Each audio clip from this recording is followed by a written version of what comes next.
Hello बच्चों, आज हम करेंगे influence of the Renaissance on English literature. ये मैंने क्वेश्चन पहले भी एक बार डिस्कस किया है, वो आप फुल रीड कर सकते हैं कि क्या क्या इन्फ्लुएंस है। रेनेसा होता है कि रीबर्थ होना। तो जो 16th सेंचुरी से उससे पहले क्या उनके बिलीव थे, वो डार्क एज थी 6 से लेकर 10th सेंचुरी 12th सेंचुरी तक। उससे वो एक चेंज आया, एक अभी बहुत ज़्यादा रिलीजियस बिलीफ नहीं है, वो थोड़ा सा चेंज आ रहा है, रीबर्थ आ रहा है। ये पूरा क्वेश्चन आप देख लेना। इसमें मैं थोड़े बहुत आपको इंपॉर्टेंट कंसेप्ट इस एज में थोड़ी poetry, drama and pros writing, उस सभी के बारे में बात करेंगे। तो सबसे पहले हमारे पास वर्क है sir Thomas AILET. Sir Thomas AILET का वर्क है governor, the most important work, and इससे क्वेश्चन बनते हैं। सर थॉमस एलेट का वर्क है governor 1531, which is treatise on moral philosophy, modeled on Italian works and full of the spirit of Roman antiquity. सो जो governor है, जो work है 1531 का, इसका फुल टाइटल क्या है, ये क्वेश्चन भी आ जाता है। What is a full title? हमको पता होता है कि ये जो गवर्नर वर्क है 1531 वो सर थॉमस एलेट ने लिखा है। फुल टाइटल इस बुक का है the book of the book named the governor, the book named the governor, इसका ये फुल टाइटल है गवर्नर वर्क का। सो सर थॉमस एलेट का गवर्नर वर्क का ये किस सन में आया है? 1531। तो उसके बाद हम जो है प्रोज राइटर्स देखेंगे। प्रोज राइटर्स जो हमारे 16th सेंचुरी के इम्पोर्टेंट प्रोज राइटर्स है वो है राम्स जो हमारा है वो है जो डच मैन है। He is coming from Dutch, इसलिए इसको डच मैन भी कह देते हैं। He is Rams. And then उसके बाद हमारा है sir Thomas More. Sir Thomas More भी बहुत ही इंपॉर्टेंट प्रोज राइटर है। प्रोज क्या होता है? प्रोज होता है कि पोइट्री फॉर्म में नहीं वो लिख रहे हैं, वो एक वर्स फॉर्म में लिख रहे हैं। पोइट्री फॉर्म में वो कुछ भी लिख नहीं रहे, कोई ऐसे लिख रहे हैं, that is a prose form. तो राम्स एंड सर थॉमस मोर का वर्क था यूटोपिया। उसके बाद है जॉन लिली। जॉन लिली के भी वर्क है यूरोपियस, एंड उसके बाद है सिडनी। ये सब जो भी प्रोज राइटर है इस एज के, दे आर वेरी इंपॉर्टेंट। जो हमारा नेक्स्ट है the praise of fully work by Dutchman. Dutchman मैंने अभी बताया कि डचमैन कौन था, वो था राम्स। क्यों राम्स था? Because he is coming from a Dutch, he is a Dutch scholar. इसका वर्क था द प्रेज ऑफ फुली। तो उसके बाद जो हमारा प्रेज ऑफ फुली वर्क है, जो इसमें द प्रेज ऑफ फुली, जो फुली है वो मेन कैरेक्टर है। फुली एक वुमन है, ठीक है, अब फनी वुमन है। हु रिप्रेजेंट, क्या रिप्रेजेंट करती है? वो फुलिंगनेस रिप्रेजेंट करती है। तो अभी आप नहीं भूलना कभी भी, सर थॉमस एलियट का वर्क गवर्नर 1531, इसका फुल टाइटल है the book named the governor. फिर प्रोज राइटर्स कौन से हैं? Ram's, sir Thomas more, lily, Sydney. And Dutchman हमारा कौन है? राम्स, एंड इसका वर्क है the praise of fully. Fully किसको रिप्रेजेंट करती है? फुली मेन कैरेक्टर है, एंड फुली एक वुमन को रिप्रेजेंट करती है जो क्या शो करती है? जो फुलिंगनेस शो करती है।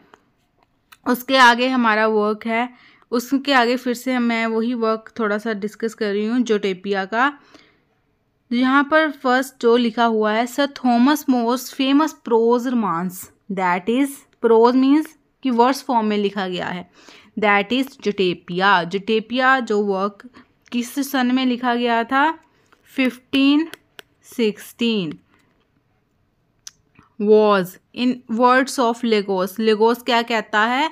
ये यूटोपिया वर्क है true prologue to the Renaissance period. वो इसके बारे में लियोस कहता है this Utopia is a true prologue to the Renaissance. ये ओरिजिनली लैटिन में लिखा गया था, बट लेटर इसको ट्रांसलेट किया था इंग्लिश में 1555 में। तो ये वाला जो प्रोज है हमारा, this is a first great example of Renaissance humanism in English prose. तो इसमें जो है एन इमेजिनरी आइलैंड है where everyone lives equally and peacefully. Utopia means perfect society. तो यूटोपिया वर्क हो गया। उसके बाद है हमारा Bacon, very very important, Francis Bacon. तो फ्रांसिस बैकन का जो वर्क है, फर्स्ट मैंने जो लिखा हुआ है वो है नवोम ऑर्गेनम। ठीक है, जो ये वाली लाइन है ना, नवोम ऑर्गेनिज्म टाइटल का नेम है, ये लैटिन लैंग्वेज में लिखा गया है। इसका जो इंग्लिश में मीन्स है न्यू मेथड और न्यू इंस्ट्रूमेंट। ये 1620 में लिखा गया था। तो ये किस में लिखा गया था? Originally written in Latin language. Most of the work in this period are written in Latin language. So इसमें जो फ्रांसिस बैकन कहता है कि Francis Bacon called it new instrument और न्यू मेथड वर्क का नाम लिखता है क्योंकि he wanted to introduce the new method of acquiring knowledge, a method based on observation and experiment. ठीक है, वो पुराने मेथड्स को फॉलो नहीं करना चाहता, नॉट ओल्ड ट्रेडिशंस और लॉजिक अलोन, बट वो न्यू मेथड इंट्रोड्यूस करना चाहता है लर्निंग का, that is observation and experiment. तो उसका नेक्स्ट वर्क है फ्रांसिस बैकन का द न्यू एटलांटिस। दोनों वर्क याद रखने हैं, फर्स्ट है नवोम ऑर्गेनम एंड उसके बाद है द न्यू एटलांटिस, जो कि 1626 में उसने पब्लिश किया, 16 रिटर्न किया था, फिर उसने पब्लिश किया था इसको 1627 में आफ्टर डेथ। तो इसमें जो है हमारा द न्यू एटलांस, ये भी एक यूटोपियन नॉवल है। इसमें बैकन क्या करता है? इसमें बैकन इमेजिन करता है एक परफेक्ट सोसाइटी। इसमें बैकन इमेजिन करता है एक परफेक्ट सोसाइटी जिसका नेम था वैनस्लेम। ठीक है, ये दोनों वर्क याद रखने फ्रांसिस बैकन के। उसके बाद है सैमुअल बटलर्स एरवॉन। तो इस वर्क का फुल नेम क्या है? एरवॉन और ओवर द रेंज। एरवॉन और ओवर द रेंज। तो जो हमारा जो सैमुअल बटलर्स एरवॉन 1872 है, इसका रेवॉन मतलब है, रेवॉन का मीन्स नो वेयर। तो ये यहाँ पर जो इस नॉवल में है, जो ऑथर डिस्क्राइब करता है एक ऐसा fictitious land that is very strange and opposite to normal society. जो नॉर्मल सोसाइटी से यहाँ पर जो लैंड है बिल्कुल ही ऑपोजिट होता है। उसके आगे है हमारा W.H. Malloc the new Republic 1877। तो जो ये वाला नॉवल है द न्यू रिपब्लिक, और इसको कह देते हैं, इसका फुल टाइटल है the new republic or culture faith and philosophy in an English country house. The new republic or culture faith and philosophy in an English country house, ये इसका full title है। ये एक हिस्टोरिकल नॉवल है, means it use humour irony to mock society and ideas. तो यहाँ पर क्या करते हैं, ये मॉक करते हैं ह्यूमन, जो it uses a humour and irony to mock society and ideas.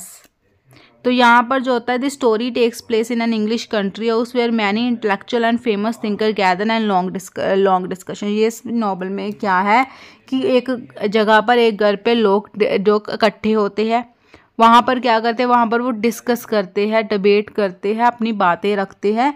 इस तरह का ये नॉवल है। उसके बाद है रिचर्ड जेफरियस, सॉरी यहाँ पर मैं मिटा दूँ। उसके बाद है रिचर्ड जेफरियस, इसका वर्क है आफ्टर लंदन। इसका फुल टाइटल है आफ्टर लंदन और wild England. It is a science fiction. ठीक है, this is a science fiction and it is a science fiction and इसमें जो स्टोरी है set in a future after London and civilisation have been destroyed by some unknown disaster and nature has taken over the cities and England has returned to wildness and full of forests, lakes and wild animals. Small group of people live in primitive medieval like society. So ये एक science fiction है। ये किसका है? Richard Jefferies after London. तो उसके बाद है V.H. ऑर्डन्स का the crystal the crystal age 1887। तो ये भी एक अर्लीस्ट साइंस फिक्शन है, यूटोपियन नॉवल है। It shows a future world. After London में भी फ्यूचर वर्ल्ड शो किया हुआ है, द क्रिस्टल एज में भी हमें द फ्यूचर वर्ल्ड शो किया है, that is a very different from a modern society. उसके बाद है one of the important work William Morris का news from know where.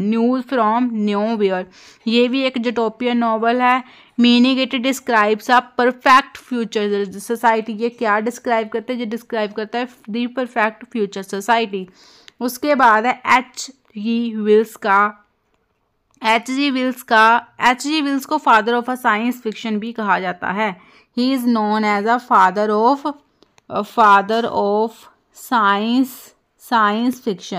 Science fiction का फादर कहा जाता है एच जी विल्स को। जो एच जी विल्स ने वर्क दिए है, दी मशीन दिया है, द इनविजिबल मैन दिया है, द वार ऑफ वर्ड्स दिया है, the first man in the moon दिया है। ठीक है, एच जी विल्स के वर्क्स बहुत इंपॉर्टेंट है, बट अभी थोड़े से हम यूटोपियन आइडिया वाले वर्क देख रहे थे। इसका जो था क्या वर्क था? A modern utopia. सो इसमें उन्होंने क्या किया, इसमें भी उसने क्या सोसाइटी देखी है? The perfect society. ये वो क्या डिस्क्राइब करता है इस नॉवल में? How society might look if the world were organise and wisely and fairfully. मतलब परफेक्ट सोसाइटी के बारे में उसने कहा है इसमें। उसके बाद some of the work Sidney's Arcadia, John Lyly सेरोपियस, Hooker's in the last of rustical polity. ये सभी वर्क दी मोस्ट इंपॉर्टेंट है। इनके नाम भी याद करो, किस ऑथर ने लिखा इसे भी याद रखो, किस सन में ये पब्लिश हो ये भी आपको पता होना चाहिए। कहीं से भी क्वेश्चन इसमें से आ सकता है। उसके बाद है पोइट्री। जो इंग्लिश में हम सोनेट यूज़ करते हैं, इंग्लिश में हम जो है ब्लैंक वर्स यूज़ करते हैं, वो किसने इंट्रोड्यूस किया इंग्लिश में? अगर हम बात करें सोनेट की, तो सोनेट इंग्लिश में इंट्रोड्यूस किया है सर थॉमस विट ने। Sonnet is introduced by sir Thomas Wyatt. And blank verse English में इंट्रोड्यूस किया है द अर्ल ऑफ सरी ने। Very two questions are very important question, sonnet और ब्लैंक वर्स। तो यहाँ पर मैंने लिखा भी है, it goes to the credit of Wyatt to have introduce the sonnet into English literature and the Surrey Earl of Surrey to have first written blank verse. तो blank verse and sonnet इन्होंने दिए हैं। तो उसके बाद आपने एक work और याद रखना है, टोटेल्स मिशनरीज। जो हमारे जी.एच. मेयर ने उनको कहा है इस वर्क को। वेट।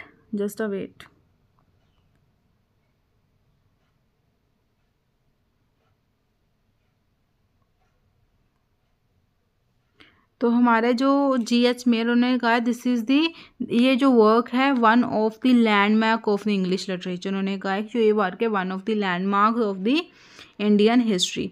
तो इसका जो फुल जो हमारा टाइटल, वेट,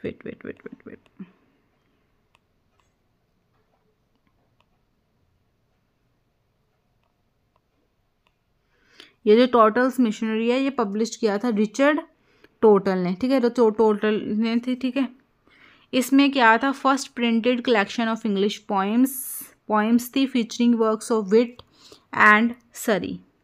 ठीक है, तो सोनेट एंड ब्लैंक वर्स का आपको पता चल गया। फिर हमारा ड्रामा आ गया। ड्रामा हमारे पास पहले लिटर्जिकल ड्रामा था, फिर मिरेकल्स थे, फिर मिस्ट्री प्ले आए, फिर मोरालिटी प्ले आए एंड लेटर इंटरल्यूड आया।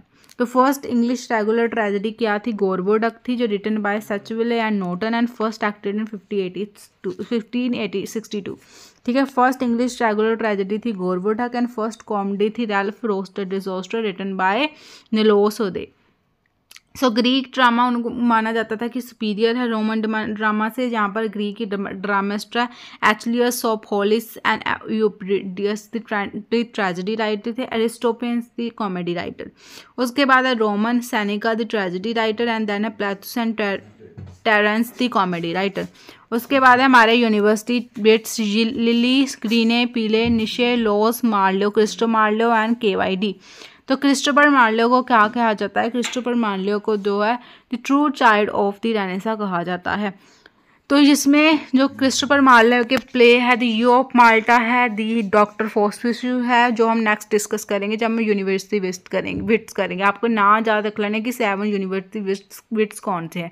तो आज की वीडियो में बस इतना ही है। सबसे पहले आपको पता होना चाहिए सर थॉमस एलियट का play Governor 1531, prose writers, the praise of folly, Dutchman कौन थे डचमैन, राम्स, फिर थॉमस मोर का यूटिपिया, फ्रांसिस ब्रैकन के 2 work Novum Organum and the New Atlantis, Samuel Butler का एरोबॉन मीन्स नाउवेयर, फिर है VH मैलोक का दी न्यू रिपब्लिक में क्या था, लोग इकट्ठे होते थे कहीं पर, बिग थिंकर्स वो बातें करते, डिस्कशन करते थे, मॉडर्न थिंकिंग,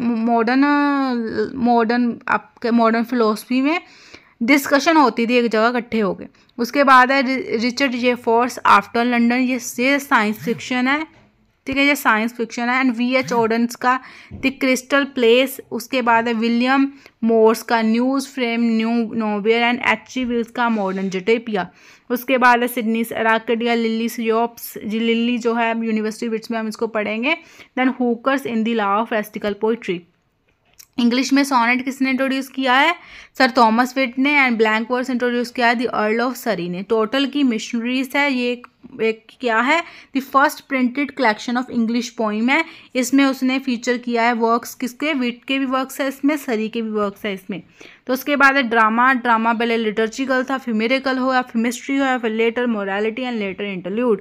तो फर्स्ट रेगुलर ट्रेजेडी हमारे पास थी गोरबोडक एंड फर्स्ट कॉमेडी थी रैल्फ ड्रिसोस्टर। उसके बाद हमारे पास 7 यूनिवर्सिटी विट्स है, उनमें से जो क्रिस्टोफर मार्लो है उसको the true child of the Renaissance कहा जाता है। अब सभी इसमें सभी वर्क्स आर वेरी इंपॉर्टेंट, सभी को एक बार फिर से देख लेना।